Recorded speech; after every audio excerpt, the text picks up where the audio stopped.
दोस्तों स्क्रीन पर आप एक मैप देख सकते हैं। यह है नो टाइम वार्निंग जो कि भारत की तरफ से इशू की गई है और बहुत लंबे समय के बाद भारत की डीआरडीओ ने इतनी लंबी दूरी का नो टाइम जारी किया है। यानी कि भारत यहां पर कोई नई या फिर हाईटेक मिसाइल का परीक्षण करने वाला है। लेकिन इसी बीच चीन ने अपनी चाल चलना शुरू कर दिया है और एक बार फिर से चीनी जासूसी जहाज हिंद महासागर में दस्तक दे रहा है। इस खबर के बारे में और इस परीक्षण के बारे में आगे इस वीडियो में बात करेंगे। इसके अलावा भारत अरुणाचल प्रदेश में भी चीन को काउंटर करने के लिए एक $77 बिलियन का मेगा प्रोजेक्ट का अनाउंसमेंट किया है और ये चीन की चाल को विफल कर देगा जो कि वह ब्रह्मपुत्र रिवर को एक हथियार की तरह इस्तेमाल करने का सोच रहा था। दोनों खबर काफी इंपॉर्टेंट है, इसीलिए वीडियो को अंत तक जरूर देखिएगा।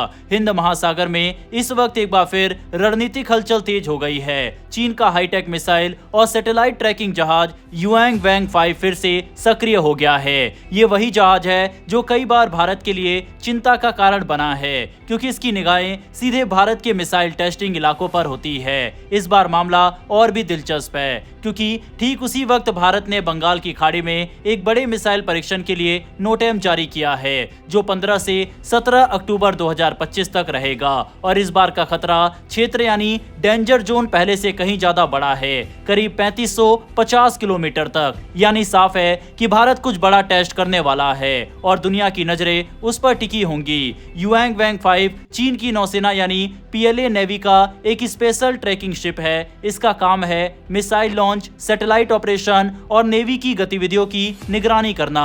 यह जहाज इतना एडवांस है कि इसमें telemetry, receiver, satellite communication system और हाई पावर रडार रेंज लगे हुए हैं। सीधे शब्दों में कहे तो ये जहाज किसी भी देश के मिसाइल टेस्ट को दूर से ट्रैक कर सकता है, उसके डेटा को रिकॉर्ड कर सकता है और उसकी परफॉर्मेंस का विश्लेषण कर सकता है। अभी हाल ही में युआंग वैंग 5 मलेशिया के पोर्ट क्लांग में रुका था। वहां वह 4 दिन तक रुका रहा, शायद ईंधन भरने और मेंटेनेंस के लिए। 12 अक्टूबर को इसने फिर से सफर शुरू किया और संडा स्ट्रेट से होते हुए हिंद महासागर की ओर निकल पड़ा। सैटेलाइट इमेज और ऑटोमेटिक ट्रैकिंग डेटा से ये साफ हो गया है कि अब ये जहाज फिर से सक्रिय है और भारत के मिसाइल टेस्ट जोन के नजदीक घूम रहा है। ये पहली बार नहीं है जब युआंग वैंग 5 हिंद महासागर में आया हो। इससे पहले ये जहाज 2022 के सितंबर में यानी लगभग 3 साल के गैप के बाद इस इलाके में लौटा था। हर बार जब ये जहाज यहाँ आता है तो भारत और अमेरिका दोनों ही सतर्क हो जाते हैं क्योंकि इसकी गतिविधियां सीधे भारत के सामरिक कार्यक्रमों से जुड़ी होती है। 2022 में इस जहाज को तकनीकी रूप से अपग्रेड भी किया गया था। अब ये और ज्यादा शांत, स्टेल्थी और लंबे समय तक समुद्र में काम करने में सक्षम हो चुका है। यानी इसे बार बार बेस पर लौटने की जरूरत नहीं पड़ती। अब बात करते हैं भारत के मिसाइल टेस्ट की। भारत ने 9 अक्टूबर 2025 को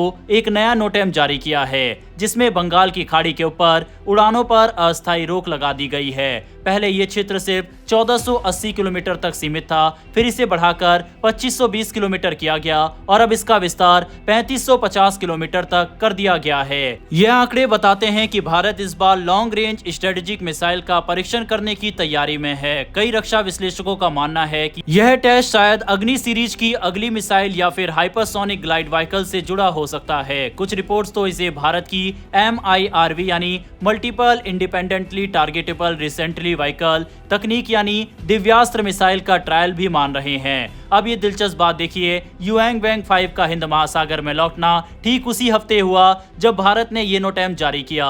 यानी ये जहाज बिल्कुल सही वक्त पर और सही जगह पर है ताकि वो भारत के मिसाइल ट्रायल को रियल टाइम में मॉनिटर कर सके।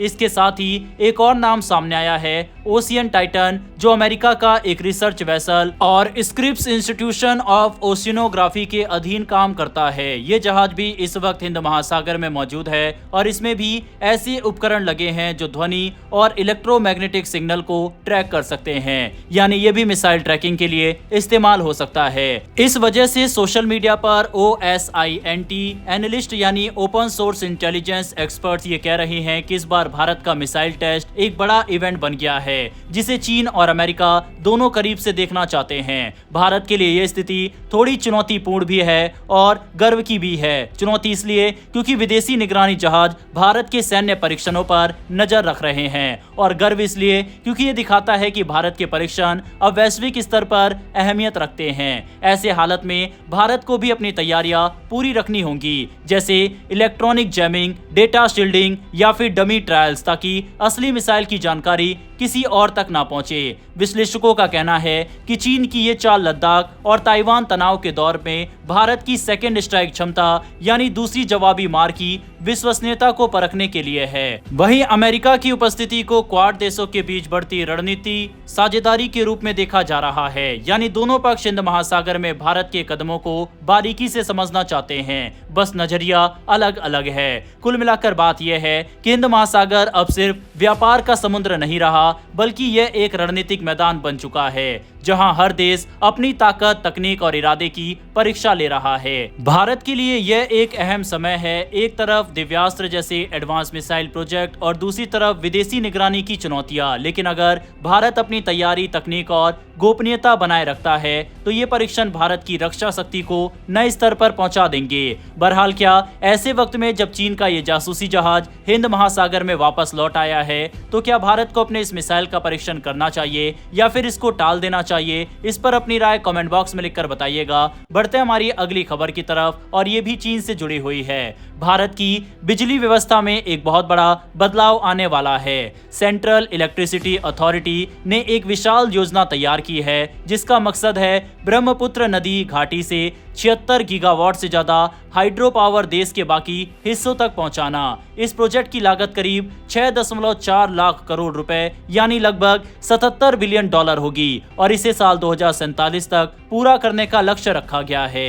इस योजना के तहत पूर्वोत्तर भारत के पहाड़ी इलाकों में 208 बड़े हाइड्रो प्रोजेक्ट बनाए जाएंगे। इनमें 64.9 गीगावाट की क्षमता वाले हाइड्रो पावर प्रोजेक्ट और करीब 11 गीगावाट के पम्प्ड स्टोरेज प्लांट शामिल होंगे। CEA की रिपोर्ट के मुताबिक ये सभी प्रोजेक्ट ब्रह्मपुत्र नदी के 12 सब बेसिन में फैले होंगे, जिनमें अरुणाचल प्रदेश, असम, सिक्किम, मिजोरम, मेघालय, मणिपुर, नागालैंड और पश्चिम बंगाल जैसे राज्य शामिल है।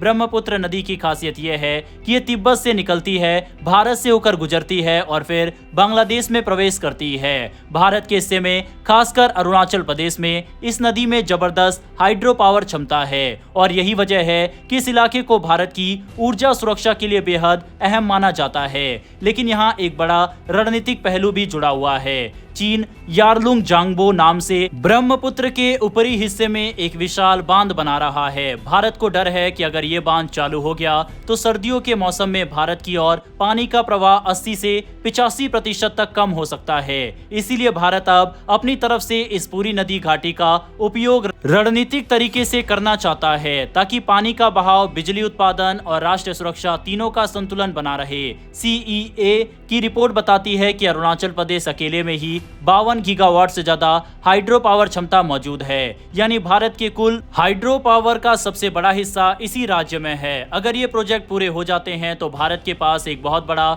ऊर्जा स्रोत तैयार हो जाएगा। इस योजना को 2 चरणों में बांटा गया है। पहला चरण 2035 तक चलेगा, जिसकी लागत करीब 1.91 लाख करोड़ रुपए होगी। दूसरा चरण 2035 से 2047 तक, जिसकी लागत 4.52 लाख करोड़ रुपए बताई गई है। इन प्रोजेक्ट में भारत की कई सरकारी कंपनियां शामिल होंगी, जैसे NHPC, NEEPCO और SJVN, जिनके कुछ प्रोजेक्ट पहले से पाइपलाइन में है। बहरहाल दोस्तों, इस वीडियो में इतना ही। दोनों खबरों पर अपनी राय कमेंट बॉक्स में लिखकर बताइएगा।